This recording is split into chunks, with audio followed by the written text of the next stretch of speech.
நாம் தலைகளை தாழ்த்தி ஜெபம் செய்வோம். ஜீவனுள்ள அன்பின் ஆண்டவரே, மனமகிழ்ச்சியான நாளுக்காக நன்றி செலுத்துகிறோம்ப்பா. இப்படி பிரகாரங்களில் நாங்கள் அமர்ந்திருப்பது எவ்வளவு ஆசீர்வாதமான காரியங்களை உணர்கிறோம். வந்திருக்கிற எங்களையும் வந்து கொண்டிருக்கிற மக்களையும் தவிர்க்க இல்லாத சூழ்நிலையினால் தடைப்பட்ட மக்களையும் நீர் ஆசீர்வதிக்க வேண்டும் என்று வேண்டிக் கொள்கிறோம். இந்த நாளிலும் நாங்கள் பாடுகிற பாடல்கள், வாசிக்கிற திருமலை பகுதிகள், கேட்கப் போகும் திருமலை சத்தியங்கள் இதயங்களின் ஆழத்தில் பயன்பட வேண்டும் என்று வேண்டிக் கொள்கிறோம். அந்த நாளிலே சுவாமி மருத்துவ ஞாயிறினுடைய முக்கியத்துவத்தை உணர்ந்தவளாக நாங்கள் இங்கு வந்திருக்கிறோம்.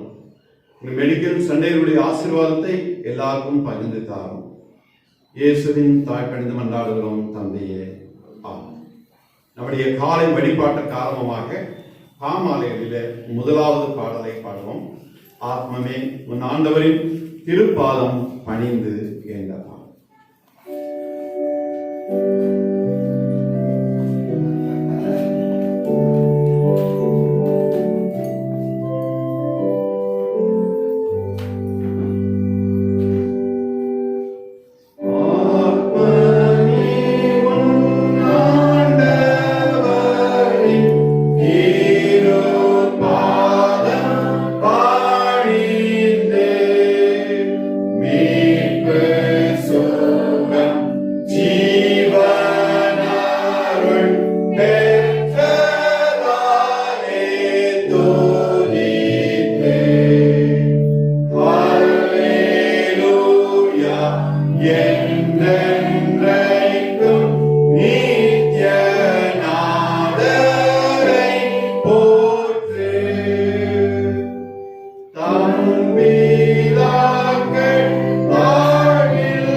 மருத்துவ ஞாயிறு சிறப்பு வழிபாடு இன்று நடைபெற இருக்கிறது. அதற்கு ஆதாரமாக சங்கீதங்களிலே 95ஆம் சங்கீதத்தை நாம் மாறி மாறி வாசிப்போமாக. முறையாக வாசிக்க குறிக்கப்பட்ட சங்கீதம் 95. கர்த்தரை பாடி நம்முடைய ரட்சணிய கண்மலையை சங்கீதனம் பண்ண கடவோம் பாருங்கள்.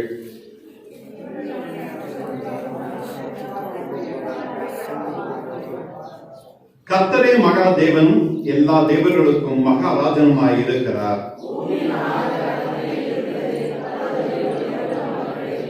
சமுத்திரம் அவருடையது, அவரே அதை உண்டாக்கினார். வெட்டாந்தரையும் அவருடைய கரம் உருவாக்கிற்று.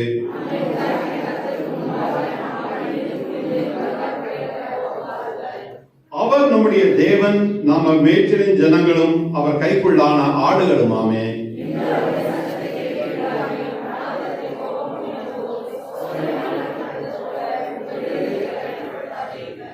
அங்கே உங்கள் பிதாக்கள் என்னை சோதித்து என்னை பரீட்சை பார்த்து என் கிரியையும் கண்டார்கள்.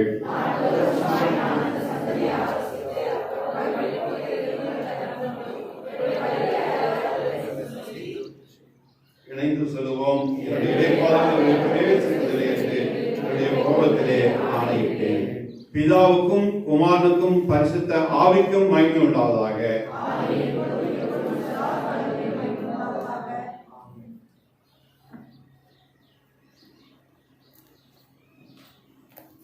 கர்த்தராகிய இயேசு கிறிஸ்துவே, நீர் எங்கள் மத்தியில் சிறு பாலகனாக வந்தது போல நாங்களும் மாநிலராகி உங்களிடத்திற்கு வர உதவியறணும். நீர் பரலோகத்தையும் சொந்த ஜீவனையும் விட மேலான ஆதியில் எங்கள் பேரில் அன்பு கொண்டு அருள் சுரந்தபடியா உம்மை நேசிக்க நாங்களும் வருகிறோம். ஒரு ஊழியக்காரராக தம்மை தெரிந்து கொண்டு எங்கள் மத்தியில் வந்த உமக்கு அதிக நாட்டத்தோடு ஊழியம் செய்ய வருகிறோம். எங்களால் சிலுவையில் அறையப்பட்ட போதிலும் எங்களுடைய ஜீவனும் முடிவும் எங்களை உருவாக்குகிறவரும் எங்களை ரட்சிக்கிறவரும் எங்கள் நுகமும் இளைப்பாறுதலும் எங்கள் உயிர்த்தெழுதலும் ஜீவனுமாய் நேற்றும் இன்றும் என்றும் மாறாதவராய் இருக்கிற உம்மிடத்திலே என்னென்றைக்கும் நம்பிக்கை வைத்து ஊழியம் செய்து வருகிறோம் தந்தையே. ஆமென். ஆண்டவரை போற்றுவோமாக. பிதாவாகிய கடவுளே, நீர் உமது வல்லமையினாலும் ஞானத்தாலும் எல்லாவற்றையும் படைத்தீர். உமது குமாரனாகிய இரட்சகரை உலகிற்கு அனுப்பி இவ்வுலகத்தில் அருள் சுரந்தீர். உமக்கு ஸ்தோத்திரம் உண்டாவதாக. குமாரனாம் கடவுளே, எங்களைப் போல எல்லாவற்றிலும் மானிடராயிருந்து பாவம் இல்லாதவராக வாழ்ந்து எங்களை பாவங்களில் நின்று தப்புவிக்க மரித்தும் உயிரோடு எழுந்தும் எங்கள் வாழ்வுக்காக இன்னமும் ஜீவித்து அரசாளுகிற உமக்கு ஸ்தோத்திரம் உண்டாவதாக. பரிசுத்த ஆவியாகிய கடவுளே, எங்கள் உள்ளத்தில் உமது அன்பை ஊற்றி பெருகச் செய்தும் உமது எல்லா விதமான சத்தியத்திற்குள்ளும் எங்களை நடத்தி வருகிற உமக்கே ஸ்தோத்திரம் உண்டாவதாக. ஆண்டவராகிய பிதாவும் குமாரனும் பரிசுத்த ஆவியுமாகிய உமக்கே எல்லா மேன்மையும் துதியும் கனமும் என்றென்றைக்கும் உண்டாவதாக. ஆமென். தொடர்ந்து ஸ்தோத்திர ஜெபத்தை ஏறெடுப்போமாக. இவ்வுலகத்தை படைத்ததை மட்டும் பாதுகாத்து வருகிற உமக்கு நன்றி கூறுகிறோம். நீர் படைத்த உலகை நீர் எப்பொழுதும் நேசித்து வருவதற்காக உமக்கு நன்றி கூறுகிறோம். எம்மை போன்ற மிகச் சாதாரணமான ஆண்களையும் பெண்களையும் தெரிந்தெடுத்து உமது திட்டம் நிறைவேறவும் அதில் பங்கெடுக்கவும் செய்து அதன் மூலம் ஏராளமான மக்கள் திருப்தி அடையவும் செய்து எங்களுக்கு உற்ற நண்பராகவும் இருந்து வருகிற உமக்கு நன்றி கூறி நாங்கள் உம்மை விடாமல் பற்றி கொண்டிருக்க வேண்டிக் கொள்கிறோம். நாம் அனைவருமாக இணைந்து பொதுவான ஸ்தோத்திர ஜெபத்தை ஏறெடுப்போமாக. சர்வ வல்லமையுள்ள கடவுளே, சர்வ ஜீவ தயவர பிதாவே, அவாத்திராம் அடியலாக எங்களுக்கும் மற்றெல்லா மனிதருக்கும் தேவீர் அச்சது மக்களை கருவிக்காகவும் அன்புள்ள தயவுக்காகவும் நான் இந்த தாமியோடும் முழு இருதயத்தோடும் உமக்கு ஸ்தோத்திரம் செலுத்துகிறோம். தேவரீர் எங்களை சித்தத்திற்காகவும் காப்பாற்றுவதற்காகவும் இமைக்குரிய எல்லா ஆசிரமங்களுக்காகவும் உம்மை துதிக்கிறோம். விசேஷமாக ஆண்டவராகிய இயேசு கிறிஸ்துவினாலே உலகத்தை மீட்டுக் கொண்ட விலை மதியாத அன்புக்காகவும் கிருபையின் அர்த்தங்களுக்காகவும் மகிமை அடைவோம் என்கிற நம்பிக்கைக்காகவும் அவனுக்கு ஸ்தோத்திரம் செலுத்துகிறோம். நாங்கள் உண்மையாய் நன்றிமிக்க இறுதி உள்ளவர்களாகவும் எங்களை ஒரு ஊழியத்துக்கு ஒப்புக் கொடுத்து எங்கள் வாழ்நாளெல்லாம் முன்பாக பரிசுத்தம் நீதியுள்ள நடக்கும் எங்கள் வாக்கினாலே மாத்திரமல்ல எங்கள் நடக்கினாலும் குறையை பிரஸ்தாபப்படுத்தவும் தேவரே செய்த உபகாரம் எல்லாவற்றையும் உணர்ந்தப்படும் உணர்வை எங்களுக்கு அள்ள செய்ய வேண்டும் என்று எங்கள் ஆண்டவராக இயேசு கிறிஸ்துவின் மூலமாய் வேண்டிக் கொள்கிறோம். அவருக்கும் தேவரேக்கும் பரிசுத்த ஆவிக்கும் எல்லா மேன்மையும் மகிமையும் சதா காலமும் உண்டாவதாக. ஆமென். பாவ அறிக்கை. முதல் ஒரு சில நிமிடங்களில் அமைதியான ஆலயத்திலே நமக்கும் ஆண்டவருக்கும் இடைப்பட்ட இந்த வேளையிலே நம்முடைய பாவங்களை அவருடைய பாதப்படியிலே அறிக்கை செய்வோமாக. நாம் ஒவ்வொருவரும் அறிந்து செய்த தவறுகள், நாம் ஒவ்வொருவரும் அறியாமல் செய்த தவறுகள், நாம் ஒவ்வொருவரும் வேண்டுமென்றே செய்த தவறுகள் எல்லாவற்றுக்காகவும் ஒட்டுமொத்த மன்னிப்பை கேட்டு பெற்றுக் கொள்வோமாக.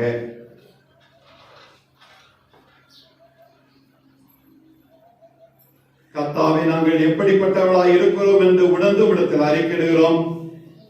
மற்றவர்கள் எங்களை விரும்புகிற வண்ணம் நாங்கள் இருக்கவில்லை.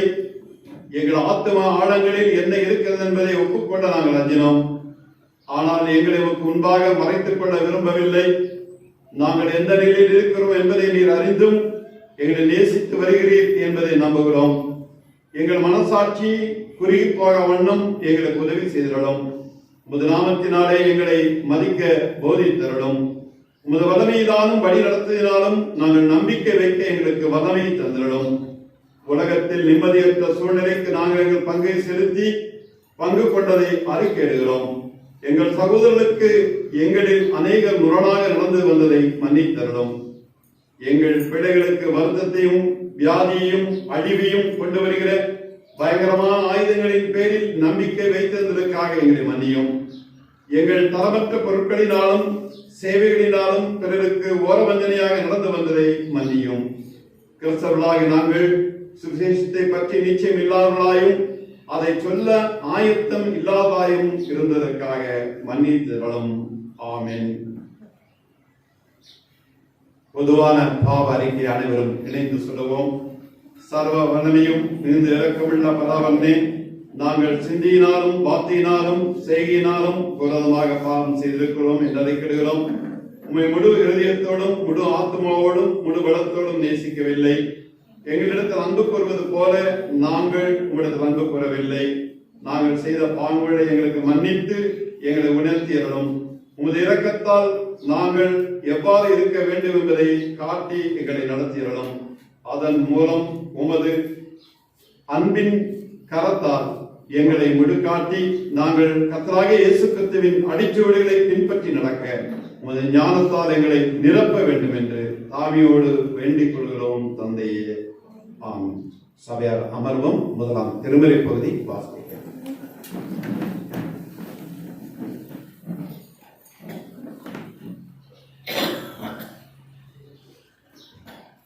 முதலாவது வேத பாடம் வாசிக்கப்படுகிறது. வாசிக்க வேண்டிய வேத பாடம் எசேக்கியேல் 34வது அதிகாரம் வசனங்கள் 11 முதல் 15 வரை. பழைய ஏற்பாட்டின் பக்கம் 1004. கர்த்தராகிய ஆண்டவர் சொல்லுகிறது என்னவென்றால், இதோ நானே என் ஆடுகளை விசாரித்து அவைகளை தேடி பார்ப்பேன்.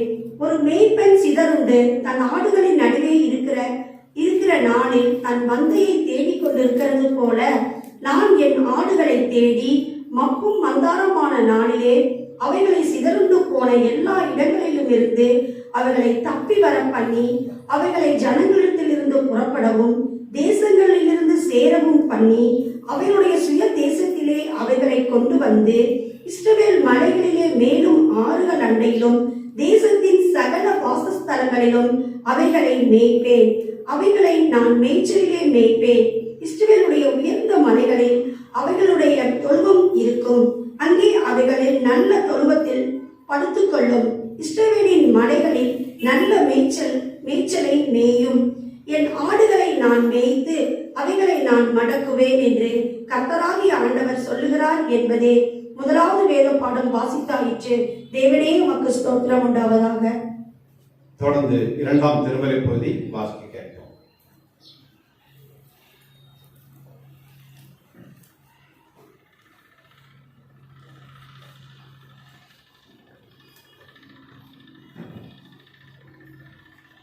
வாசிக்கும்படியாக தேர்ந்து கொள்ளப்பட்ட இரண்டாம் திருமறை பகுதி அப்போஸ்தலனாகிய பவுல் தெசலோனிக்கேயருக்கு எழுதின முதலாம் நிருபம் 2ஆம் அதிகாரம் வசனங்கள் 1 முதல் 8 முடிய.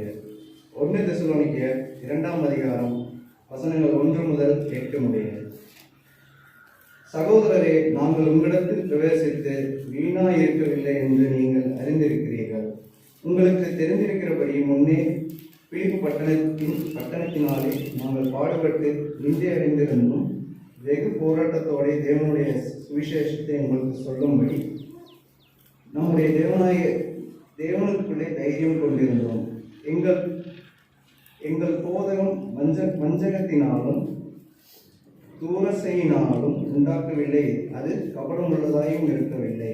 சுவிசேஷத்தை எங்களிடத்தில் ஒப்புவிக்கத்தக்கதாய் தேவன் எங்களை உத்தமர் என்று எண்ணினபடியே நாங்கள் மனுஷருக்கும் அல்ல, எங்கள் இருதயங்களை சோதித்திருக்கிற தேவனுக்கு பிரியமுண்டாக பேசுகிறோம்.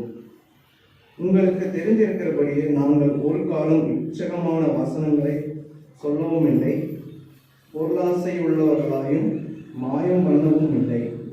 தேவனே சாட்சி, நாங்கள் கிறிஸ்துவின் அப்போஸ்தலராக உங்களுக்கு பாரமாய் இருக்கவும் இல்லை. இருக்கக்கூடியவர்களானாலும் உங்களிடத்திலாவது மற்றவர்களிடத்திலாவது மனுஷரால் வரும் மகிமை நாங்கள் தேடவும் இல்லை. உங்களிடத்தில் பட்சமாய் நடந்து கொண்டோம். பால் கொடுக்கிற தாயானவள் தன் பிள்ளைகளை காப்பாற்றுகிறது போல நாங்கள் உங்கள் மேல் வாஞ்சையா இருந்தோம். தேவனுடைய சுவிசேஷத்தை உங்களுக்கு கொடுத்ததும் இல்லாமல் நீங்கள் எங்களுக்கு பிரியமானவர்களானபடியினாலே எங்கள் ஜீவனையும் உங்களுக்கு கொடுக்க மனதாயிருந்தோம்.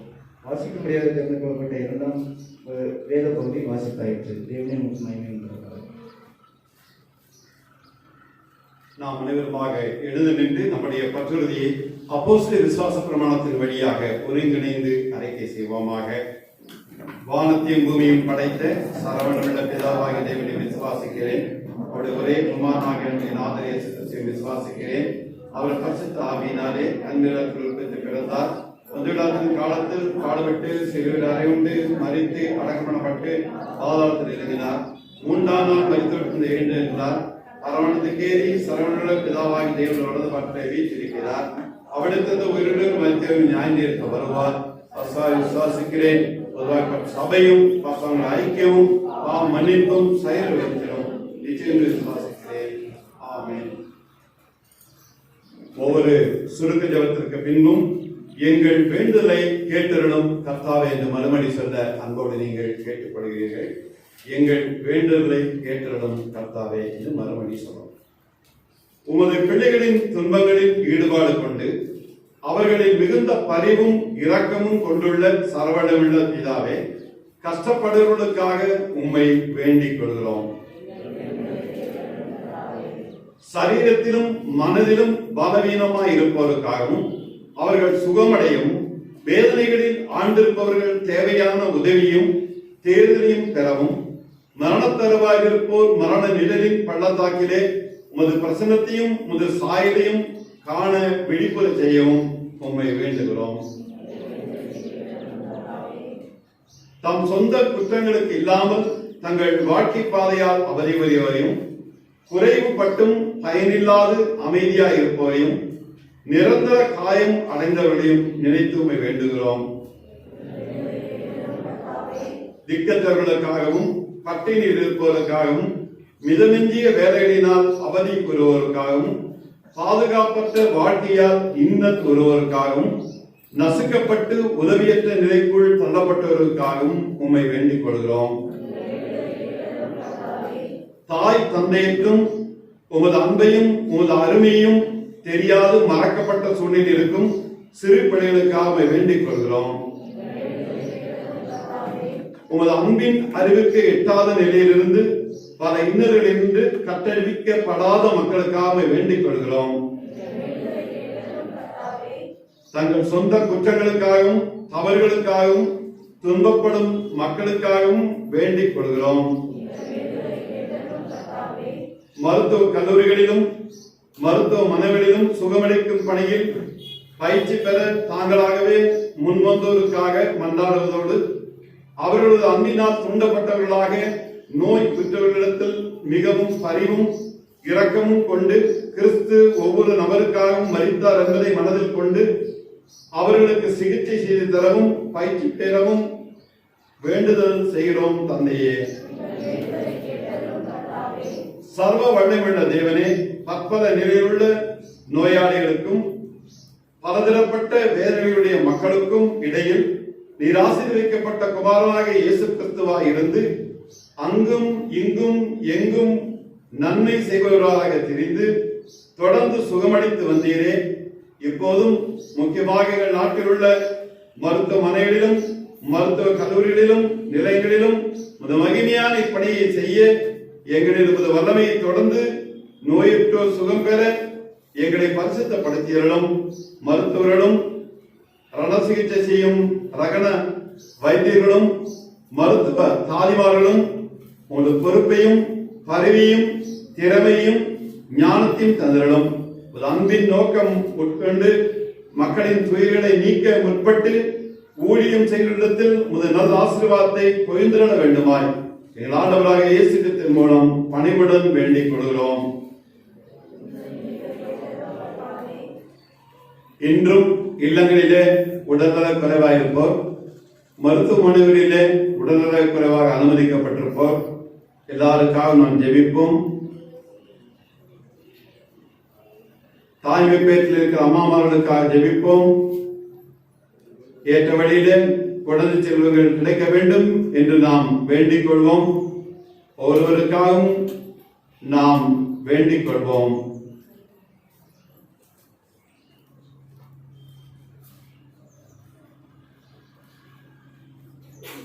நாம் மீண்டுமாக ஆண்டவருக்கு நன்றி செலுத்த பாமாலைகளிலே 302வது பாமாலையை நாம் பாடுவோம். எந்த ஜீவன் இயேசுவே சொந்தமாக ஆளுமே, எந்த காலம் நேரமும் நீர் கையாடியறலும் என்ற பாடல்.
அன்பின் ஆண்டவரே, இரக்கங்களின் தந்தையே, இந்த இனிய கால வேளைக்காக உங்களுக்கு நன்றி செலுத்துகிறோம். இந்த மருத்துவ நாளிலே, இந்த மெடிக்கல் சண்டே என்று அழைக்கப்பட்ட நாளிலே நம்முடைய ஆலயத்துக்கு வந்து ஒருமுகப்பட்டவர்களாக நம்மை தொடர்பு கொள்ளும் வாய்ப்பு தந்தமைக்காக நன்றி செலுத்துகிறோம். தேவனுடைய பரிசுத்த பிரசன்னத்தை உணர்கிறோம். நீர் பேசும், நாங்கள் கேட்கிறோம். இந்த ஜீவ வார்த்தைகள் எங்கள் ஒவ்வொருவரும் உள்ளத்திலே ஊடுருவி பாய்ந்து ஆசீர்வாதமாக இருக்க கிருபை செய்ய வேண்டும் என்று இயேசுவின் தாழ்விழுந்து மன்றாடுகிறோம் தந்தையே. அன்பான திருச்சிய மக்கள் யாவருக்கும் ஆண்டவராகிய இயேசு கிறிஸ்துவின் இனிய பெயரிலே காலை வார்த்தைகளை நான் தெரிவித்துக் கொள்வதில் மகிழ்ச்சி அடைகிறேன். ஏற்கனவே உங்களுக்கு சொன்னபடி நாளிலே மெடிக்கல் சண்டே, மருத்துவ ஞாயிறு என்று நாம் ஆங்கிலத்தில் மெடிக்கல் சண்டே என்று நாம் சொல்லுகிறோம். இந்த மருத்துவ ஞாயிறிலே இங்க வந்திருக்கிற எல்லாரையும் நான் பாராட்டுகிறேன். ஒரு நிமிடம் எல்லாத்துக்கும் ஒரு வேலை. என்ன வேலைன்னா, யார் யார் டாக்டர்ஸோ, யார் யார் நர்சஸோ, யார் யார் இந்த மருத்துவ துறையில ஈடுபட்டிருக்கிறீர்களோ அவர் மட்டும் உள்ளே இருந்தாலும் சரி வெளியில் இருந்தாலும் சரி தயவுசெய்து ஒரு நிமிடம் எழுந்து நிற்க நான் அன்போடு கேட்டுக்கொள்கிறேன். மெடிக்கல் ஃபீல்டு இருக்கிறவங்க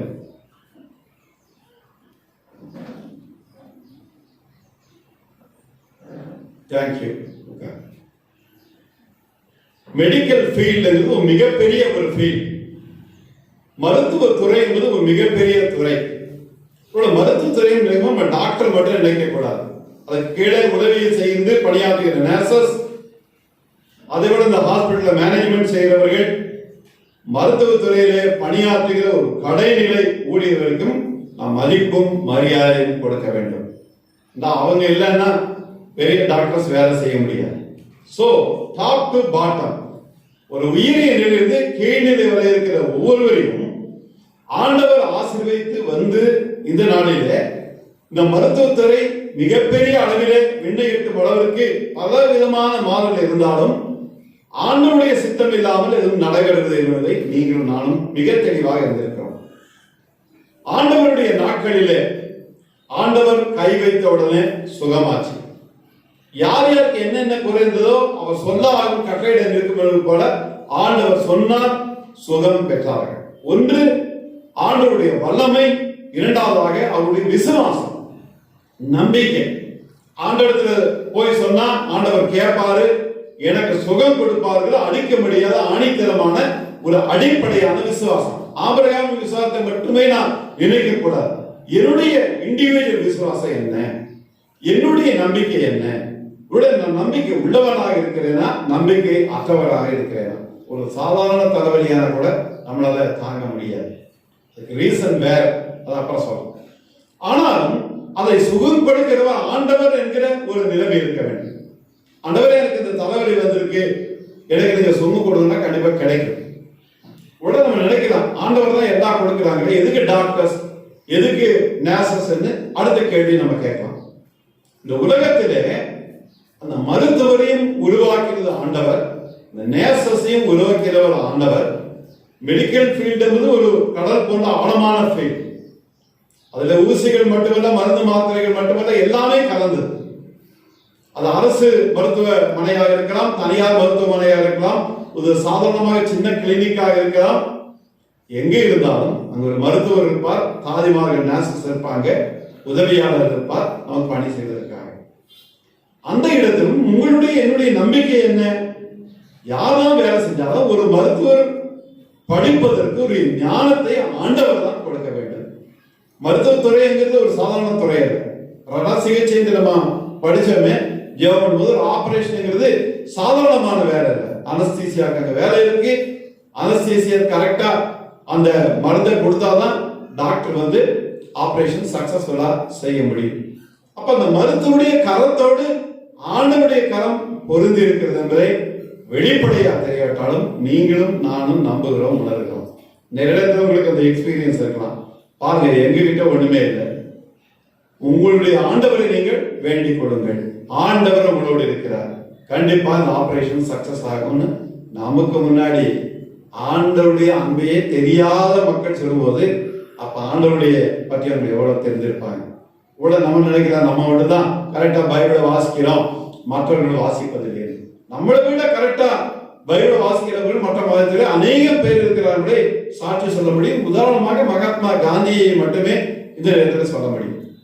மிக தெளிவாக அந்த திருமறை கரைத்து குடித்திருந்தார். ஏனென்றால் அவர் அந்த மத அருளரை குறித்து அநேக இடங்களில் சொல்லி இருக்கிறார். அதனாலதான் அவங்க நமக்கு சொல்றாங்க, நீங்க மேலே பாருங்க, உங்க ஆண்டவர் கூட இருப்பார், நீ கவலைப்படாதீங்க. அப்புறம் இந்த ஆபரேஷன் சக்சஸா முடிஞ்சது என்று சொல்வார். இப்படி இந்த மெடிக்கல் ஃபீல்ட் இருக்கிற நம்ம எல்லாருக்கும் ஒரு உலகத்தில் இருக்கிற பார்க்கும்போது எல்லாருமே ஒரு வகையில நோயாளிகள் தான். ஏதாவது கேட்டா நமக்கு ஏதாவது ஒரு உடல்நல குறைவை சொல்லுவோம். அது சின்னதா இருக்கலாம், பெருசா இருக்கலாம், இவ்வளவுதான். ஆனால் நம்முடைய நம்பிக்கை அசைக்க முடியாத அனைத்தரமான நம்பிக்கை என்னவென்றால் ஆண்டவர் எனக்கு சுகத்தை தருவார், பலனை தருவார்.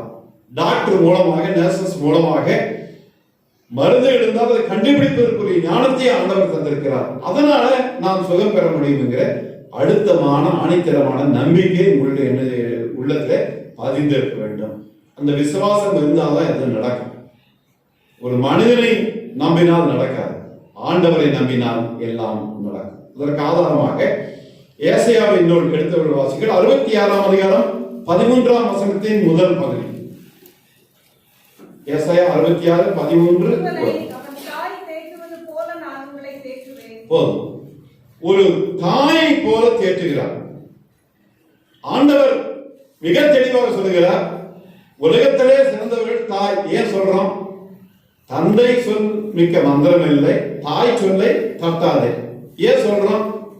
ஒரு தாய் தான் ஒரு குழந்தையை பெற்றெடுத்து ரத்தத்தை செஞ்சு ஆளாக்கி உருவாக்கி கொண்டு வரல 90% அடிச்சு சொல்ல முடியும். ஒரு தாய்க்கு தான் பொறுப்பு. ஒரு அம்மா தான் ஒரு குழந்தையை உருவாக்குகிறார். நம்ம நன்றாக இன்னைக்கு நம்ம சொல்லுவோம், ஐயா எங்க அம்மா சொல்லி கொடுத்தது, இந்த வசனம் சொல்லாட்டுதான் எனக்கு சாப்பாடு கிடைக்காது, இந்த வசனத்தை படிக்க சொல்லி எங்க அம்மா சொல்லி கொடுத்தாங்க, ஒரு ஞாயிற்றுக்கிழமை கோயில் முடிஞ்சு வந்தோன்னா ஃபர்ஸ்ட் என்ன ஐயர் பிரசங்கம் பண்ணாலும் சொன்னாதான் சாப்பாடு. இப்படி எல்லாம் ஒழுக்கமான ஒரு வழியில வளர்க்கிறது யாரு? ஒரு தாய் தான். அந்த தாய்க்கு யார் சொல்லி கொடுத்தது? அவங்க அம்மா. சோ இது வழி வழியாக வம்சம் வம்சமாக வருவதற்கு காரணம் ஒரு தாய். அதனால அவ்வளவு அழகாக சொல்றாரு, ஆண்டவர் ஒரு தாயை போல தேற்றுகிறார். ஒரு உலக பிரகாரமான தாய்க்கு ஒரு குழந்தை மீது இவ்வளவு கரிசனை பாசம் இருக்கிறதா? உலகத்தையே தன்னுடைய வசம் வைத்திருக்கிற ஆண்டவராக இயேசு கிறிஸ்து உங்களையும் என்னையும் என்று ஒரு தாய் போல அரவணைக்கிறார். அவருடைய சொல்ல கேட்கணுமா இல்லையா? கண்டிப்பா நீங்களும் கேட்கணும், நானும் கேட்கணும். ஒரு தாய் ஒரு குழந்தைக்கு என்ன சொல்லிக் கொடுப்பாங்க? தப்பானதே சொல்லிக் கொடுப்பாங்க? ஒரு காலம் சொல்ல மாட்டாங்க, நல்லதுதான் சொல்லிக் கொடுப்பாங்க. மகளே நீ இப்படி இருக்கு, மகனே நீ இப்ப இருந்து இத படி, இப்படி செய், கோயிலுக்கு ஒழுங்கா வா, அப்பதான் நீ நாளைக்கு எதிர்காலத்தை இப்படி இருந்தா ஒரு நல்ல தாய் ஒரு குழந்தைக்கு அறிவுரையாக சொல்வார். அதை விட உலக பிரகாரமான ஒரு தாயை விட 1000 மடங்குக்கு மேலே, லட்சம் மடங்கு உங்களையும் என்னையும் நேசிக்கிற ஆண்டவராக இயேசு கிறிஸ்து ஒரு தாயாக இருந்து உங்களையும் என்னையும் தேற்றுகிறார். ஒரு தாய் தான் நம்முடைய கவலையில கண்ணீர்ல வந்து கண்ணை தொடச்சி விடுவாங்க. வேற யார் கண்ணை தொடச்சி விடுவாங்க? மகளே நீ ஆளாத, மகனே நீ ஆளாத, அம்மா நான் இருக்கிறேன். ஏன் சொல்றாங்க? அது சும்மா ஒரு அம்மா சொல்ற ஒரு வாயினுடைய லிப்ஸிலிருந்து வர்ற வார்த்தை, இதயத்தின் ஆலயத்திலிருந்து வருகிற வார்த்தைகள். ஏன்னா அப்படி சொல்லும் பொழுதுதான் நமக்கு ஒரு நம்பிக்கை வருது. வேற எல்லாத்துடையுமே என்ன சொன்னாங்க? எங்க அம்மா சொல்லிட்டாங்க. நம்ம என்ன சொல்றோம்? எங்க அம்மாவுடைய வார்த்தை, எங்க அம்மா இதை சொன்னாங்க, தைரியமா நீ இருப்பா, தைரியமா இந்த செயலை செய்ப்பா, உறுதியாரு, கடவுளும் கூட இருப்பா, நீ கவலைப்படாத. மீண்டும் மீண்டும் சொல்கிறேன், உலகக்கு புறமான ஒரு தாய்க்கு இருக்கிற அக்கறையை விட உங்களையும் என்னையும் இந்த உலகத்தையே படைத்த ஆண்டவராக இயேசு கிறிஸ்துவுக்கு 1000 மடங்கு அக்கறை, தாயினுடைய பங்கை விட மிகப்பெரிய பங்கு. அதனாலதான் ஆண்டவரை நம்ம 2 பக்கம் பார்க்கிறோம். ஒன்று தாயாக, அடுத்த பக்கம் தந்தையாக. நமக்கு இந்த டூயல் ரெஸ்பான்சிபிலிட்டி 2 அம்மாவாகவும் இருக்கிறார், அப்பாவாகவும் இருக்கிறார். அதனாலதான் இல்லாத மக்களுக்கு பின்னாடி நம்ம ஜெபம் பண்ணோம், யாருமே இல்லைன்னு யாருமே சொல்லக்கூடாது. அது ஒரு தப்பான வார்த்தை. உங்களுக்கு தாயாக தந்தையாக ஆண்டவராக இயேசு கிறிஸ்து இருக்கிறார். தாய் இல்லையா? ஆண்டவர் தான் தாய். தந்தை இல்லையா? கவலைப்படாதீங்க, ஆண்டவர் தான் தந்தை. 2 பேருமே இல்லையா? யாருமே எனக்கு இல்லைன்னு வருத்தப்படாதீங்க. அவர் தான் அம்மாவாக, அப்பாவாக, தாயாக, தந்தையாக இருந்து உங்களையும் என்னையும் வழிநடத்துகிறார் என்பதை அசைக்க முடியாமல் நாம் உள்ளத்திலே வைத்துக் கொள்ள வேண்டும். எனவே ஒரு தாய் தேற்றுகிறதை விட ஒரு படி மேலாக ஆண்டவராக இயேசு கிறிஸ்து உங்களையும் என்னையும் தேற்றுகிறார். அடுத்ததாக 2வதாக பார்க்கும் பொழுது சங்கீதங்களின் நூல் 103ஆம் சங்கீதம், தெரிந்த சங்கீதம் 13ஆம் வசனத்தை வாசிக்கும். தகப்பன் தன் பிள்ளைகளுக்கு இறங்குறது போல கர்த்தர் தமக்கு பயந்தவர்களுக்கு இறங்குகிறார். தகப்பன் தமக்கு இறங்குவது போல கர்த்தர் தமக்கு பயந்தவர்களுக்கு இறங்குகிறார். ஒரு தகப்பனை போல பரிதவிக்கிறார். முதல் தாயினுடைய ரோல் பார்க்கிறோம், இரண்டாவது தந்தையினுடைய ரோல் பார்க்கிறோம். ஒரு குடும்பம் நல்ல விதமாக படிக்கட்டில ஏற வேண்டும் என்றால் தாயினுடைய கடமை இருக்கு, தந்தையுடைய கடமை இருக்கு. அம்மா நான் மட்டும்தான் உங்களுக்கு கடமை இல்லைன்னு கணவரை சொல்ல முடியாது. கணவன் எனக்கு தான் அந்த பொறுப்பு இருக்கு, நீ என்ன பாக்குற, நானே பாத்துக்கிறேன்னு சொல்ல முடியாது. தாய்க்கும் தந்தைக்கும் கணவனுக்கும் மனைவிக்கும் இந்த பொறுப்பு டோட்டல் ரெஸ்பான்சிபிலிட்டி கண்டிப்பாக இருக்கு, யாரும் இல்லை என்று சொல்ல முடியாது. அதுல முதலே சொல்லிட்ட, நம்பர் 1 தாய், நம்பர் 2 தகப்பன். எனவே ஒரு தகப்பனை போல அவர் பரிதவிக்கிறார். ஏன் பரிதவிக்கிறார்? தகப்பனுக்கும் அந்த பொறுப்பு உண்டு. என்ன ஆனாலும் இந்த உலகத்திலே ஒவ்வொருவரையும் கொண்டு வர ஒரு நல்ல அம்மாவையும் ஒரு அப்பாவையும் உங்களுக்கு ஆண்டவர் நியமித்து அவர்கள் வழியாக இந்த உலகத்திற்கு கொண்டு வந்து உயிர் பெற்றை தந்த ஆண்டவர் வச்சிருக்கிறார்னா ஒரு நோக்கம் இல்லாமல் இந்த உலகத்திற்கு உங்களை என்னையும் அனுப்பிவிடவில்லை. அவருடைய எண்ணங்கள் வேற, ஒரு நோக்கங்கள் வேற. பலவிதமான ஹடில்ஸ் உலகத்தில் வருவது இயற்கை நமக்கு தெரியும். வாழ்க்கை என்பது லேசான ஒரு வாழ்க்கை அல்ல. மேடு பள்ளங்கள் நிறைந்தது, கரடப்படாதது, பிரச்சனைகள் நிறைந்தது. சில டைம்ல என்ன பண்ணணும்னு தெரியாத அளவுக்கு தலையை பிச்சுக்கிற அளவுக்கு வருகிற காலகட்டங்களில நம்ம யாரை நோக்கி பார்க்கிறோம்? ஆண்டவரை நோக்கி மட்டும் பார்க்கிறோம். ஆண்டவரே நீர் எனக்கு அம்மாவா இருந்து வழி நடத்துங்க, ஆண்டவரே நீர் தான் எனக்கு தகப்பன் அப்பாவாக இருந்து நடிவெடுத்து 2 ரோலையும் அவர் கொடுக்கணும். அழகா சொல்றார், ஒரு தகப்பனை போல பரிதவிக்கிறார். ஒரு பையனோ ஒரு பிள்ளையோ கஷ்டத்தில் இருக்கும் போது எந்த அப்பாவை பார்த்து சிரிச்சிட்டு இருப்பாங்களா? நெவர், ஒரு காலம் இருக்க மாட்டேன். மகனே நீ கவலைப்படாது, மகளே நீ கவலைப்படாது, நான் இருக்கிறேன். ஏன் இந்த வார்த்தை சொல்கிறார்கள்? இது என்னுடைய மகன், என்னுடைய மகள். ஒருவேளை உலக பிரகாரமாக நீங்களும் நானும் இவ்வளவு அக்கறைப்பட்டு சொல்கிறோம் என்றால், உங்களையும் என்னையும் படைத்த ஆண்டவர் உங்கள் மேல் என் மேல் எவ்வளவு அவர் கவலைப்படுவார். ஒரு பரிதவிக்கிற ஆண்டவராக இருக்கிறார். நன்றாக இருக்கிற போது மகிழ்ச்சி, நன்றாக இல்லை என்றால் அதை சரி செய்வதற்காக என்னென்ன செய்ய முடியுமோ அதை ஆண்டவர் ஆமை மயமானவராக இருந்த உங்களிடத்திலே என்னிடத்திலே ஏய்ந்தவர் செயல்பட்டுக் கொண்டு வருகிறார் என்பதை நம்ம இல்லை என்று சொல்ல முடியாது. அடுத்த 3வது குறிப்பாக பார்க்கும் பொழுது திருமறை பாடமாக வாசிக்கப்பட்ட பகுதியில் 1 தெசலோனிக்கேயரின் நூல் 2ஆம் அதிகாரம் 7ஆம் வசனத்தின் 2வது பகுதியை வாசிக்கிறோம். பால் கொடுக்கிற தாயானவள் தன் பிள்ளைகளை காப்பாற்றுவது போல வாஞ்சையா. ஒரு அம்மா ஒரு குழந்தைய எப்படி கவனிப்பாங்க? குழந்தை அழுதா ஏன் அழுகுது தாய்க்கு தான் தெரியும், அப்பா கூட தெரியாது. ஒரு பால் கொடுக்கிற ஒரு தாயானவள் அந்த சமிஞ்ஞையை, அந்த குரலை கேட்டு எவ்வாறு பால் கொடுத்து தன்னுடைய குழந்தையை அரவணைத்து பாதுகாத்துக் கொள்ள வேண்டும் என்று நினைக்கிறாரோ, அந்த அம்மாவை விட அதிகமாக பொறுப்புள்ள ஆண்டவராக இயேசு கிறிஸ்து உங்களையும் அரவணைத்து பார்த்துக் கொள்கிறார். அதுக்கு பசிக்குது, டைமுக்கு ஃபீட் பண்ணும், கொடுக்கிறது அம்மாவுக்கு தான் தெரியும், ஒரு தாய்க்கு தான் தெரியும். யாரும் இதுக்கு சொல்லி டியூஷன் எடுக்க வேண்டிய அவசியம் இல்லை. அதே போல ஆண்டவருக்கு யாருக்கு என்ன தேவை என்பதை சரியாக அறிந்திருக்கிறார். அதான் அந்த கேர் என்ன சொல்றாருன்னா, ஒரு நர்சரி போல ஆண்டவர் அந்த இடத்துல இருக்கிறார். ஒரு நர்சிங், நர்ஸ் ஏன் பேர் வந்துச்சு? Nursing it's a care. அடுத்தவங்க மேல ஒரு பொறுப்பு எடுக்கிறது நர்சிங் பணி. ஒரு டாக்டர் ஆபரேஷனுக்கு இருந்தாலும் பக்கத்துல 10 நர்ஸ் இருப்பாங்க. வாய் பேசாம இப்ப நம்ம போட்டுக்க மாதிரி மாஸ்கை போட்டுட்டு என்னென்ன தேவையோ எடுத்து கொடுத்துட்டு இருப்பாங்க. ஒரு மௌனமாக செய்கிற ஒரு பணி. அப்பதான் அதை சக்சஸ்ஃபுல்லா செய்ய முடியும். அப்ப அவனுடைய பொறுப்பு என்ன இருக்கும்? டாக்டர் பார்த்துட்டு போயிடுவார். மருந்து கொடுக்கறது யாரு, ஊசி போடுறது யாரு, மற்ற விஷயங்களை கவனிக்கிறது ஒரு நர்ஸ் தான். சோ 1ஆம் படி, இந்த 2ஆம் படி என்று ஒவ்வொரு படிப்படியாகும். ஒரு நர்ஸை போல ஆண்டவர் ஊக்கப்படுத்துகிறார். அப்போ தாய்க்கு தன்னுடைய குழந்தையை மேல எப்படி இந்த கரெக்டா அதை கவனிக்கிற ஒரு அக்கறை எடுத்துக் கொள்கிறார்களோ, அதை விட 1000 மடங்கு அக்கறையை உங்களையும் என்னையும் படைத்த ஆண்டவர் எடுத்துக் கொள்கிறார். நம்மளை சின்ன குழந்தை இருந்து தாலாட்டி சொல்லுவாங்க, பாலூட்டி ஆறாறு என்று பாட்டு பாடி வளர்க்கிற ஒரு தாயும் தந்தையும் விட ஆண்டவர் நம்ம மேல் அக்கறை எடுத்து நம்மை வளர்க்கிறார் என்றால் அவருக்கு உங்கள் மேல் என் மேல் இந்த கரிசனை உண்டு.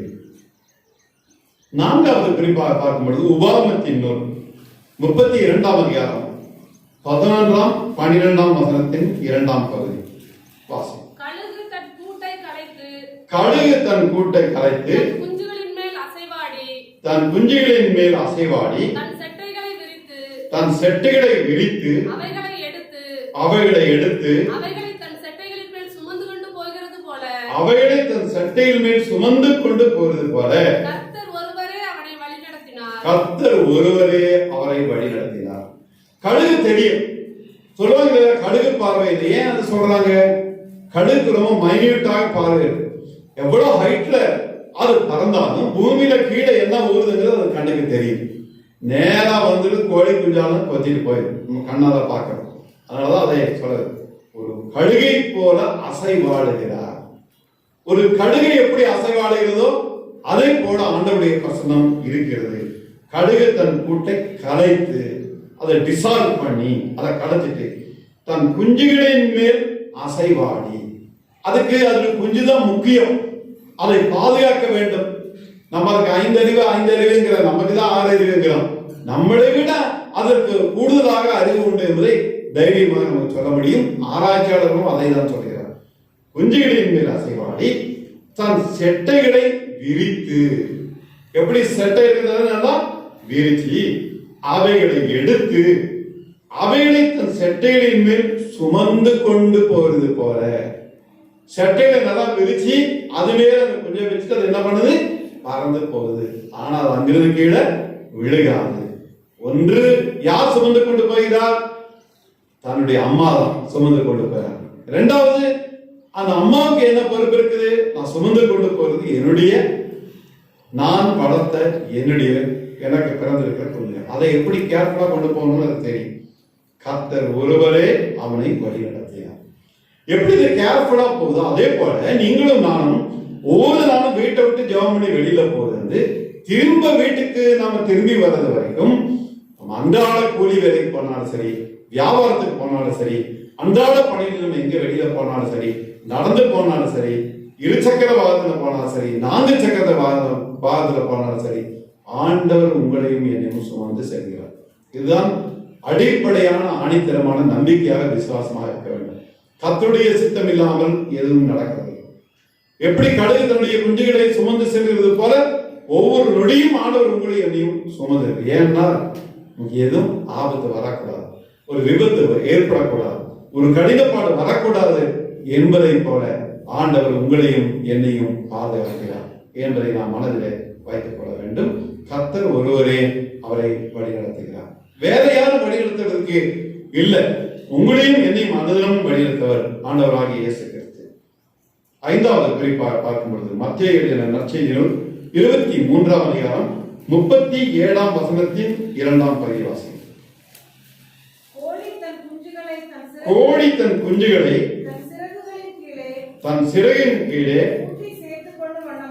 கூட்டி சேர்த்துக் கொள்ளும் வண்ணமாக நான் எத்தனை தரமோ உன் பிள்ளைகளை கூட்டி சேர்த்துக் கொள்ள மனதாயிருந்தேன்.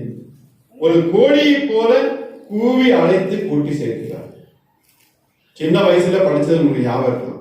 கோழி தன் குஞ்சுகளை கூட்டி சேர்ப்பது போல. இந்த பாட்டு கண்டிப்பா விபிஎஸ்ல மட்டும் இல்ல, சண்டே ஸ்கூல்லயும் படிச்சிருக்கீங்க. எப்படி ஒரு கோழி தன்னுடைய குஞ்சுகளை கூட்டி சேர்க்கிறது?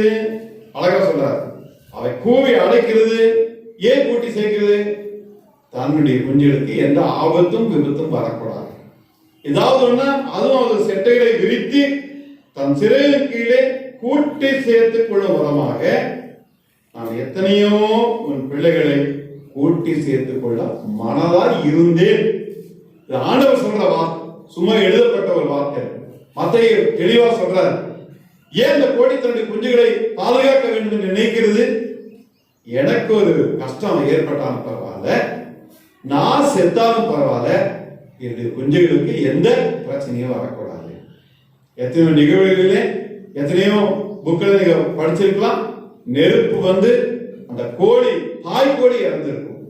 அதற்கு பிறகு அந்த குஞ்சுகள் எல்லாம் வெளியில வருகிறதை பார்க்கணும்.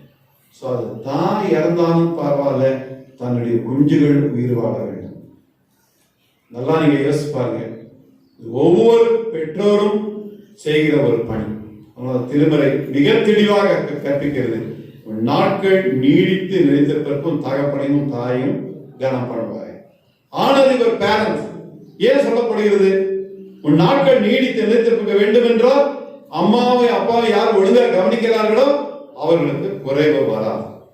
யாரையெல்லாம் அம்மாவை அப்பா ஒழுங்கா கவனிக்கலையோ பின்னாடி வேதனைப்பட்டு பிரயோஜனம் இல்லை. இல்லை காலம் போய் அவங்க போய் சேர்ந்துருவாங்க ஆண்டவர்கிட்ட. நீ இருக்கிறது தான் கஷ்டப்படணும். அப்ப நினைச்சு பிரயோஜனம். எங்க அம்மாவை நான் கவனிக்கலையே, எங்க அப்பாவை நான் கவனிக்கலையே, அவங்க உயிரோடு இருக்கும்போது செய்யலையேன்னு கோபாடு போட்டா அது வேஸ்ட். உயிரோடு இருக்கும்போது குறிப்பாக தாய்க்கும் தந்தைக்கும் என்ன செய்கிறாரோ அதுதான் ஆசீர்வாதம். அழகா சொல்கிறார். கோழி தன் குஞ்சுகளை தன் சிறையில் கொள்ள கூட்டி சேர்த்துக் கொள்வது போல எத்தனையோ முறை உன் பிள்ளைகளை கூட்டி சேர்த்துக் கொள்ள மனதாய் இருந்தேன். ஏன் இந்த வார்த்தை சொல்லப்படுகிறதுனா, அப்படி ஒரு குரல் கொடுத்த உடனே எல்லாம் போய் இந்த சட்டையில மறைஞ்சிக்கும். அதனால அதுக்கு ஆபத்து வராது, கழுகுடைய பார்வைக்கு தப்பிவிடும். அதே மாதிரிதான் ஆண்டவர் உங்களையும் என்னையும் நம்மையும் உலகத்தில் மக்களையும் டெய்லி கூப்பிட்டுட்டே தான் இருக்காரு. எத்தனை பேர் இந்த போல்டருக்குள்ள போறது நம்ம ரெடியா இருக்கிறோம்? ஆண்டவருடைய செட்டையின் கீழே மறைவாக போய் நம்ம ஆண்டவர் கூப்பிடும் போது நம்ம ஏன் போறது இல்லை? ஆண்டவர் ரெடியா இருக்கிறார். போறது உங்க கையில, என் கையில தான். போனா தப்பிச்சுக்குவோம், போகலன்னா நடுத்தர்கள் தான் நிற்கிறது. என்றால் நரகம் தான் கிடைக்கும். ஆண்டவருடைய போல்டரில் இருந்தால் நிச்சயமாக நமக்கு மோட்சம் கிடைக்கும். தைரியமாக சொல்ல முடியும். இந்த ஆபத்துகள், விபத்துகள், கேடுகள், மோசங்கள் இருக்கிற இடங்களிலே நமக்கு தெரியும் ஆண்டவர் கூப்பிடுவார். வந்து என் பக்கத்துல சேர்ந்துக்கப்பா, என் கூட இரு, நான் உன்னை கவனிச்சுக்கிறேன். ஆண்டவர் கொடுக்கிற இந்த குரலுக்கு நீங்களும் நானும் செவி சாய்த்தால் ஆசீர்வாதம். அவர் கூப்பிட்டேதான் இருப்பாரு. இன்னைக்கு போகலாம், நாளைக்கு போகலாம், 5 வருஷம் ஆகிட்டு போகலாம், 10 வருஷம் ஆகிட்டு போகலாம், அது சாருக்கு முன்னாடி போயிருக்கலாம்னு நினைச்சா அவருடைய பின்விளைவுகளை நம்ம தான் சந்திக்க வேண்டியது. ஸோ ஆண்டவர் கூப்பிடும்போது ஆண்டவருடைய நிலையிலே தங்குகிறவன் பாக்கியவன்.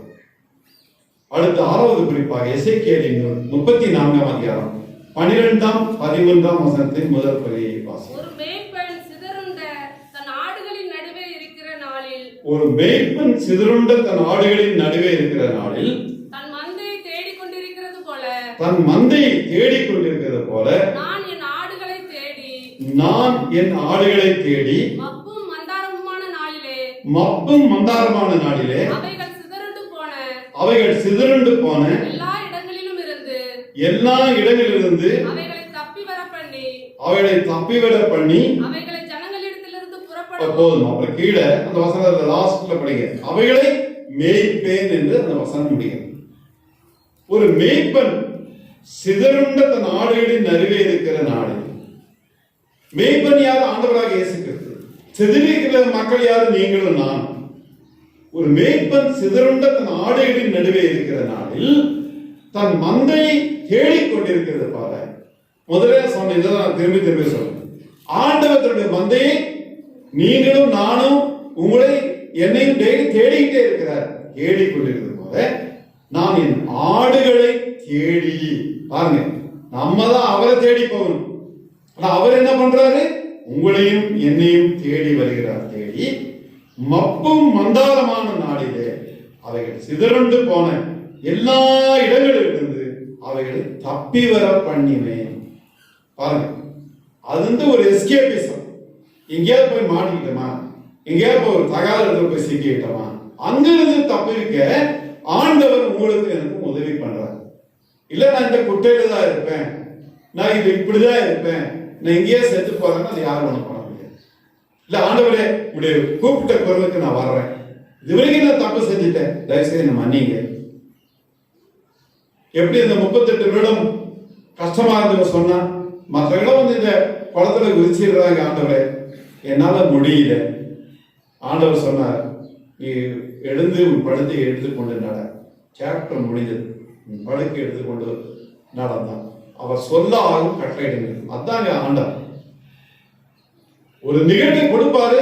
ஆனா அந்த இடம் பொருள் ஏவல் சரியாக வரும்பொழுது அவர் சொல்லுகிற குரலுக்கு நீங்களும் நானும் செவி சாய்க்க வேண்டும் என்று அவர் விரும்புகிறார். நம்ம அதுக்கு ரெடியா இருக்கிறோமா? அப்பா சொல்றாரு, அவைகளை தப்பி வர பண்ணி அவைகளை மேய்ப்பேன். எப்படி ஒரு மேய்ப்பன் தன்னுடைய ஆடுகளை மேய்க்கிறார். 99 ஆடு வந்தத ஒரு மேய்ப்பன், ஓகே வெரி குட், மெஜாரிட்டி வந்துருச்சு, 99 ஆடு, ஒரு ஆடு போனா என்ன பரவாயில்லன்னு அவர் நினைச்சாரு. ஒரு ஆட்டுக்காக தேடினார். முற்பதில் இந்த நாளை கண்டுபிடித்து கொள்வது சேதப்படுறத மேய்ப்பத்துவங்கிறார். அதே தான் உலகத்தில் இருக்கிற எல்லாருக்கும் மேய்ப்பனாக இருக்கிற ஆண்டவராக இயேசு உங்களையும் என்னையும் ஆடுகளாக பார்க்கும் பொழுது இதோ இத்தனை பேர் இந்த கோயிலுக்கு வந்துட்டாங்களே பரவாயில்ல அப்படின்னு நம்ம நினைக்கவே மாட்டார். இன்னைக்கு யார் யார் கோயிலுக்கு வரலையோ அவங்கள பத்தி தான் ஆண்டவர் நினைக்கிறார். யார் யார் திருவிழந்தான் பங்கு பெறுகளையோ அவர்களை தான் ஆண்டவர் நினைக்கிறார். தவிர்க்க முடியாத சூழ்நிலை ஆண்டவருக்கு தெரியும். ஆனால் தவிர்க்க முடியாத சூழ்நிலை இல்லாமல் வேண்டுமென்றே நம்ம ஸ்கிப் பண்ணோம்னா, வேண்டுமென்றே நாம் செல்லாமல் இருந்தாலும் அது பாவம் நமக்கு தான் செய்யும். அது நமக்கு வேண்டாம். ஆண்டவர் தான் அழைக்கிறார். ஒரு நாள் உங்களுக்கு சொல்றது தெரியும். ஆலயத்தில் மணி அடிக்கிறது, ஆலயத்தில் அடுத்த வாரம் நீங்கள் கோயிலுக்கு வரேன்னு சொல்றது ஐயருடைய வார்த்தையே கிடையாது. நாங்கள் ஒண்ணுமே கிடையாது. we are nothing. It is a call from God. ஆண்டவருடைய வார்த்தை. ஒரு மணியும் ஆண்டவருடைய அழைப்பு. ஒரு கோயில்ல ஆயர் அடுத்த வாரம் இந்த டைமுக்கு ஞாயிற்றுக்கிழமை இருக்குன்னு யாருக்கு தெரியாதா? எல்லாத்துக்கும் தெரியும். இந்த டைம் 9 மணிக்கு கோயில் இருக்குன்னு தெரியும், எல்லாத்துக்கும் தெரியும். இருப்பினும் இந்த சொல், இந்த வார்த்தை கடவுளிலிருந்து வருகிற வார்த்தை என்று யாரெல்லாம் கேட்டு வந்து நீங்க பங்கு பெறுகிறீர்களோ அவர் நிச்சயமாக பாக்கியவான்கள். அழகா சொல்ற அவைகளை மேய்ப்பேன். அவர்களுக்கு ஆண்டவர் போஷாக்கு தருகிறார். அது நம்ம கவலைப்பட வேண்டிய அவசியம் இல்லை. 7வது குறிப்பாக ஏசாயாவின் நூல் 62ஆம் அதிகாரம் 5ஆம் வசனத்தின் முதல் பகுதி வாசி.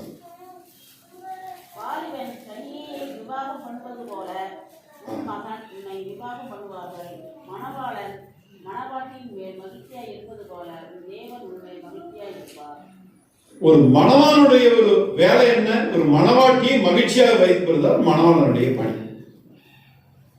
மணவாளன் மணவாட்டியின் மேல் மகிழ்ச்சியாக இருப்பார்.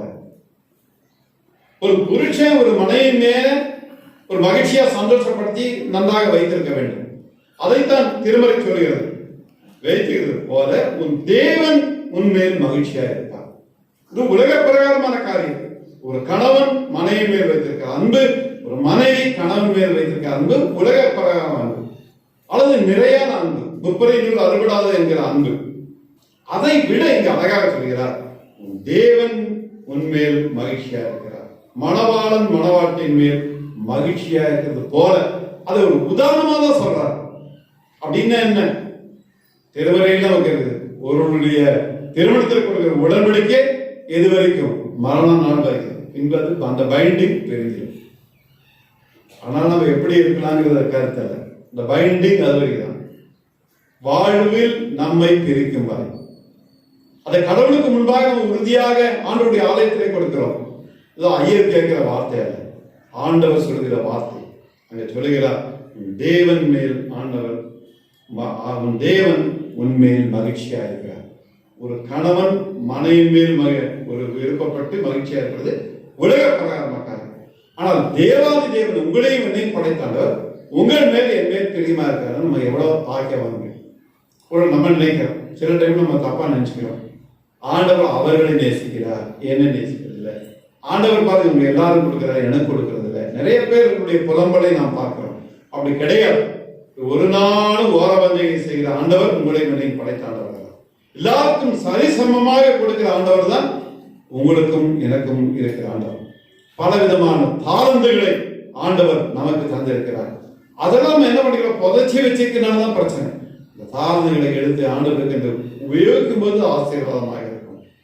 அதே போல ஆண்டவர் உங்கள் மேல் என் மேல் பிரியமாயிருக்கார். யாருமே இல்லை என்று சொல்ல முடியாது. இதுவரைக்கும் இப்படி தப்பான கருத்து நீங்க யாரும் நினைச்சிருந்தா அதை விட்டுருங்க. எங்கள் ஆண்டவர் மகிழ்ச்சியா இருக்கிறார், பிரியமா இருக்கிறார்.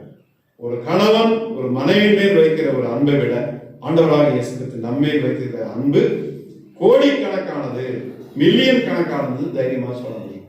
அந்த அளவுக்கு ஆண்டவர் அதுக்கு நீங்களும் நான் என்ன இருக்கணும், முதல் பாத்திரங்களாக இருக்க வேண்டும். எல்லா கிரமமும் செஞ்சுட்டு ஆண்டவர் மேல பிரியமா இல்லைன்னா அது ஏன் தப்பு? ஆண்டவருக்கு மனசாட்சிக்குட்பட்டு பணியாற்றி ஆண்டவரோடு இணைந்து வாழ்ந்து ஆண்டவருக்கென்று நம்மை ஒப்புவித்தார் அன்றி இந்த அன்புக்கு நீங்களும் நானும் பாத்திரவான்கள் ஆக முடியாது. அன்புக்கு பாத்திரவான்கள் ஆக வேண்டும் என்றால் ஆண்டவருடைய வார்த்தையாக இந்த திருமையை வாசிக்க வேண்டும்.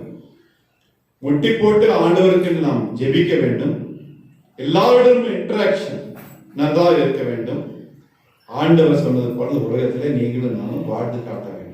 அவர்தான் மாடல். அடிக்கடி சொல்றது உங்களுக்கு தெரியும்.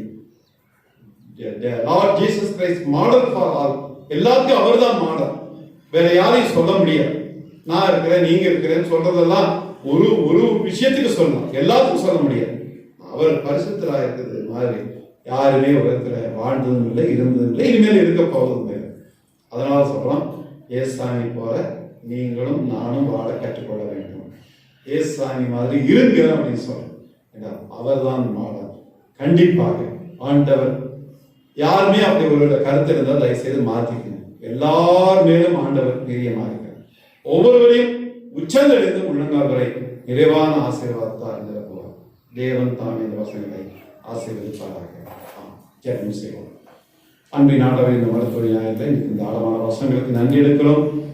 நீர் தந்தையாக, தாயாக, மருத்துவராக, இதோ எல்லா நிலையிலேயே சுவாமி எவ்வாறெல்லாம் இருக்கிறார் என்ற 7 குறிப்பின் அடிப்படையில நாங்கள் காண இந்த பிரிவுக்கு நன்றி இருக்கிறோம். நீர் எங்களை நேசிக்கிறேன். உலகத்துடைய நேசத்தை விட மிகப்பெரிய அன்பை எங்களுக்கு படுகிறேன் என்று உணர்கிறோம். அதற்கு நாங்கள் ஒவ்வொருவரும் பாத்திரவான்களாக இருக்க கற்றுக்கொள்ள தெரிவித்தார்.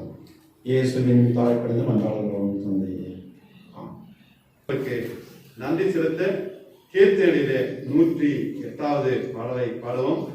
விசுவாசியின் காதில் பட இயேசு என்ற நாமம் விரும்பாயவர் செவியில் துணி இனிப்பாக பாசம் என்ற பாடல் பாடும்போது ஸ்தோத்திர காணிக்க செலுத்த வேண்டும் என்று இருப்பவர்கள் ஆட்டுக்கு வர அன்போடு அழைக்கப்படுகிறீர்கள்.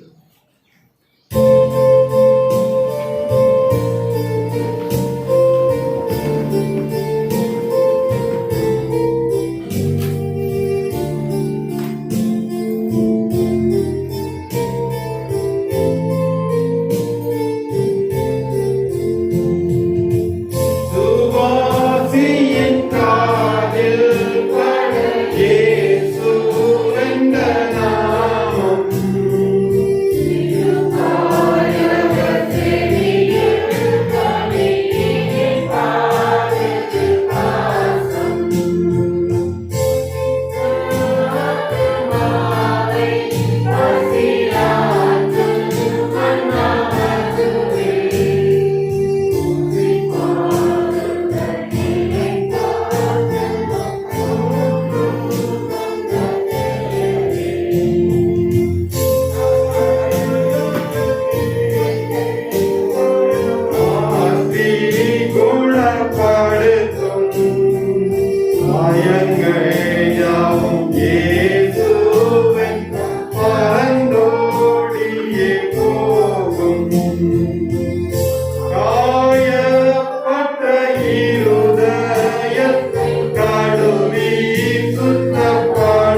ஜெபம் செய்வோம். அன்பின் ஆண்டவரே, சற்றதாக செலுத்தின பொது காணிக்கைக்காக, சந்தாக்காக, அதே போல சுவாமி சிறப்பு காணிக்கையும் ஆண்டவர் கூர்ந்து கவனித்து ஏற்றுக்கொண்ட தேவக்காக நாங்கள் இருக்கிறோம்.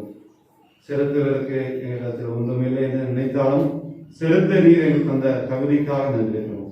ஒரு பைசாமி ஆசீர்வதியும் இந்த திருச்சபை நாளறிவையும் கொண்டூரமாக்கின் மேலிட்ட விளக்காக திகழக்கு வைத்தாங்க. கொடுத்த கரங்களையும் உள்ளங்களையும் இல்லத்தின் மக்களையும் 1000 மடங்கு ஆசீர்வதிப்பீராக. இதற்காக ஜெபிக்கிற உழைக்கிற ஒவ்வொருவரையும் கரங்களை ஆசீர்வதியும். அதற்கு 1000 மடங்கு ஆசீர்வாதத்தை உம்முடைய கரத்திலிருந்து அவர் ஒவ்வொருவரும் பெற்றுக் கொடுத்தக்கதாக தெரிவித்தார்கள். இந்த வேளையில் அந்த பணத்தை மட்டுமல்லப்பா, எங்களையே உங்களுக்கு ஜீவ பலியாக ஒப்புக் கொடுக்கிறோம். இந்த மருத்துவ நியாயம் டாக்டர்ஸ், நர்சஸ் என்று கடைநிலை ஊழியர் வரைக்கும் எல்லாருக்கும் இடத்தில் ஒப்படைத்திருக்கிறோம். அவருடைய பணிகளையும் உச்சந்தடைந்த உள்ளங்கள் வரை ஆசீர்வதிப்பீராக. அவள் மேற்கொள் எல்லா முயற்சிகளிலும் உடைய கேள்வி இருக்கத்தக்கதாக ஆண்டவர் உதவி பெறுவீராக. இந்த சிறு பிரார்த்தனை ஏற்று மிகப்பெரிய ஆசீர்வாதத்தை தந்துட வேண்டும் என்று இயேசுவின் தாழ்க்கடிதம் அன்றாடுகிறோம் தந்தையே. ஆகும். இணைந்து சொல்லுவோம். என் ஆத்மாவே கர்த்தரை ஸ்தோத்திரி, என் முழு உள்ளமையுடைய பரிசுத்த நாமத்தை ஸ்தோத்திரி. என் ஆத்மாவே கர்த்தரை ஸ்தோத்திரி, அவர் செய்த சகல உபகாரங்களையும் மறவாதே. நம்முடைய ஆண்டவராகிய இயேசு கிறிஸ்துவுடைய கிருபையும் பிதாவாகிய தேவனுடைய அன்பும் பரிசுத்த ஆவியினுடைய அந்யோன்ய ஐக்கியமும் வழிநடத்தலும் சமாதானம் மனிதரோடும் நம்மை சார்ந்த எல்லா இடங்களில் உள்ள அகில உலக மக்களோடும் இன்றும் என்றும் எப்பொழுதும் சதா காலங்களிலும் நீடித்து நிலைத்திருப்பதாக. ஆமென். ஆமென்.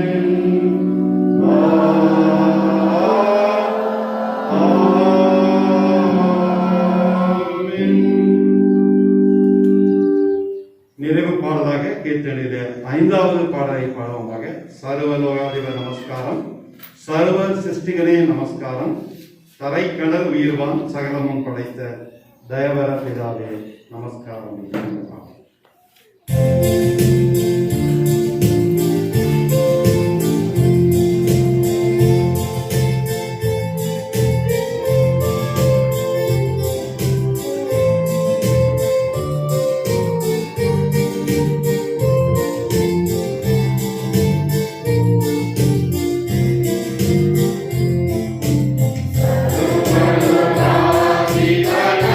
Namaskaram, Sarva Siddhi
செயல்பாட்டை நம் நிலையத்தில் முடிக்க இந்த கிருபிக்கு நன்றிக்கிறோம். குறைவுகள் குற்றம் இருந்தால் மன்னிக்க வேண்டும் என்று வேண்டிக் கொள்கிறோம். ஒரு நம்பிக்கையோடு நாங்கள் இடத்தை விட்டு செல்ல நீர் கிருபை தந்ததற்காக ஸ்தோத்திரப்படுத்துகிறோம். உலக பிரகாரமான தாயை விட, தந்தையை விட, ஒரு கணவரை விட 1000 மடங்கு அன்பை எங்கள் படுகிற ஆண்டவர் எனக்குள் இருக்கிறார், எங்களில் ஒருவராக இருக்கிறார் என்று உணரத்தக்கதாக கிருபை செய்து சுவாமி. ஒரு தாய் எவ்வாறு குழந்தைக்கு பாலூட்டி தாளாட்டி எல்லாவற்றிலும் ஏறத்தங்களும் இறக்கையிலும் தன்னை முழுவதுமாக ஒருக்கி தன்னுடைய குழந்தைக்கு என்று தன்னுடைய உயிரை கொடுக்கிறார்களோ, அதே போல இந்த உலகத்திற்காக சுவாமி நீர் உம்முடைய உயிரை எங்களுக்கு தந்தீர்கள் நாங்கள் நம்புகிறோம், விசுவாசிக்கிறோம். வெளியே செல்ல இருக்கிறோம்ப்பா, ஏராளமான விக்கிரங்கள் உண்டு. மட்டுமாக பலவிதமான ஆபத்துக்கள் வித்துக்கள் விலக்கி காத்த ஆண்டவர் இந்த புதிய வாரத்திலும் செல்லுகளிடம் வருகளிடம் கைட்டு செய்யும் அனைத்து காரியங்களிலும் உடைய கிருபை ஒவ்வொருவருக்கும் தந்தள வேண்டும் வேண்டிக் கொள்வோம். எங்களுடைய இடத்தில் மட்டுமல்ல, அகில உலகத்தில் இருக்கிற மருத்துவமனைகளுக்காக, மருத்துவர்களுக்காக, செவிலியர்களுக்காக, அதே போல உதவியாளர்களுக்காக, கடைநிலை ஊழியர்களுக்காக கொடுக்க நாம் ஜெபிக்கிறோம். அர்ப்பணிப்பு இருக்கிற மெடிக்கல் ஃபீல்டு இருக்கிற ரெப்ரஸன்டேட்டிவ்ஸ், மருந்துகளுக்காக இருக்கும் அந்த நிறுவனங்கள், தொழிற்சாலைகள் ஒவ்வொன்றிலும் மனசாட்சியோடு பணி செய்ய கிருபை செய்யணும் வேண்டிக் கொள்வோம். நீ பெரியவர் சுவாமி ஒருவருக்கும் ஞானத்தை அடைகிறோம். மீண்டும் நாங்கள் ஒரு குடும்ப உறவில ஒருவருக்கொருவர் நாங்கள் முகமுகமாக பார்த்து மகிழும் வரை ஆண்டவருடைய மாறாத பிரசனம் கோடி தன் குஞ்சுகளை தன் சட்டியின் மேலே காத்துக் கொண்டது போல எங்கள் ஒவ்வொருவரையும் இந்த நொடி முதல் கடைசி நாள் வரைக்கும் சட்டையின் வரையில அனைத்து பாதுகாத்து பராமரித்து ஆசீர்வதித்து வழிநடத்தி வர வேண்டும். இறை மகனாகிய இயேசு கிறிஸ்துவின் பொற்பாதம் பணிந்து எண்ணி மன்றாடி கேட்டுக்கொள்கிறோம் என்கிற பரம தந்தையே. கர்த்தர் உங்களோடு இருப்பாராக. சமாதானத்தோட சில கடவோம்.